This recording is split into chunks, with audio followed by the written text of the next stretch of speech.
മുഖ്യമന്ത്രി പിണറായി വിജയനും ശബരിമല സ്വർണ്ണക്കൊള്ളക്കേസ് പ്രതി ഉണ്ണികൃഷ്ണൻ പോറ്റിയും ഒരുമിച്ചുള്ള AI ചിത്രം പ്രചരിപ്പിച്ചെന്ന കേസിൽ കോൺഗ്രസ് നേതാവ് N സുബ്രഹ്മണ്യനെ കസ്റ്റഡിയിലെടുത്ത് വിട്ടയച്ചു. മണിക്കൂറുകൾ നീണ്ട നാടകീയ രംഗങ്ങൾക്കൊടുവിലാണ് സുബ്രഹ്മണ്യനെ വിട്ടത്. പങ്കുവച്ചത് AI ചിത്രമല്ലെന്നും രാഷ്ട്രീയ നടപടിയാണെന്നും N സുബ്രഹ്മണ്യൻ പറഞ്ഞു. രാവിലെ 6:30 കുന്നമംഗലത്ത് വീട്ടിലെത്തിയാണ് ചേവായൂർ പോലീസ് N സുബ്രഹ്മണ്യനെ കസ്റ്റഡിയിലെടുത്തത്. പോലീസ് വാദങ്ങളെല്ലാം തള്ളിയാണ് പോലീസ് വാഹനത്തിലേക്ക് സുബ്രഹ്മണ്യൻ കയറിയത്. സർക്കാരിനെതിരായിട്ടുള്ള വികാരം തിരിച്ചുവിടാൻ ഇതുകൊണ്ടൊക്കെ സാധിക്കുമെന്ന് പ്രതീക്ഷിക്കുകയാണ്. ഇതുകൊണ്ടൊന്നും സർക്കാരിനെതിരായിട്ടുള്ള വികാരമൊന്നും തിരിച്ചുവിടാൻ പോകുന്നില്ല.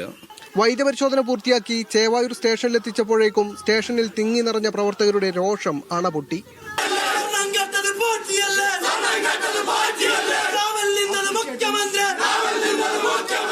അറസ്റ്റ് വിവരം അറിഞ്ഞതോടെ കോൺഗ്രസിന്റെയും UDF-ന്റെയും നേതാക്കളെല്ലാം പിന്തുണയുമായെത്തി. ഇത് ചങ്ങലക്ക് ഭ്രാന്ത് പിടിച്ച സ്ഥിതിയാണ് ഇപ്പം കേരളത്തിലെ സർക്കാരിന് സമീപനത്തോടെ നമുക്ക് കാണാൻ കഴിയുന്നത്. വിനാശകാലെ വിപരീത ബുദ്ധി. സുബ്രഹ്മണ്യനെ മാത്രമല്ല, ലക്ഷക്കണക്കിന് കോൺഗ്രസ് പ്രവർത്തകന്മാരെ ഇതുപോലെ ജയിലിലിടേണ്ടി വരും. മുഖ്യമന്ത്രി അങ്ങനെ ഞങ്ങളെ ഓലപ്പാമ്പ് കാട്ടി പേടിപ്പിക്കുകയൊന്നും വേണ്ട.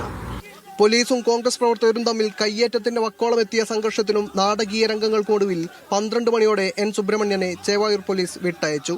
ഇത് കേരളത്തിലെ AKG സെന്ററിന്റെ നിർദ്ദേശപ്രകാരമാണ്.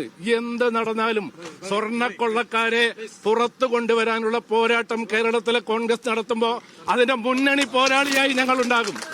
പോലീസിനെ CPM രാഷ്ട്രീയമായി ഉപയോഗിക്കുകയാണ് എന്നതാണ് UDF പ്രവർത്തകരും നേതാക്കളും പങ്കുവെക്കുന്ന വികാരം. മുഖ്യമന്ത്രിയും പോറ്റിയുമായുള്ള ബന്ധവും സ്വർണ്ണക്കൊള്ളയിൽ സർക്കാരിന്റെ പങ്കും വെളിവാക്കുന്ന കൂടുതൽ പ്രചരണവുമായി മുന്നോട്ടു പോകാനാണ് കോൺഗ്രസ് പ്രവർത്തകർക്ക് നേതൃത്വം നൽകിയ നിർദ്ദേശം. മീഡിയ 1 കോഴിക്കോട്.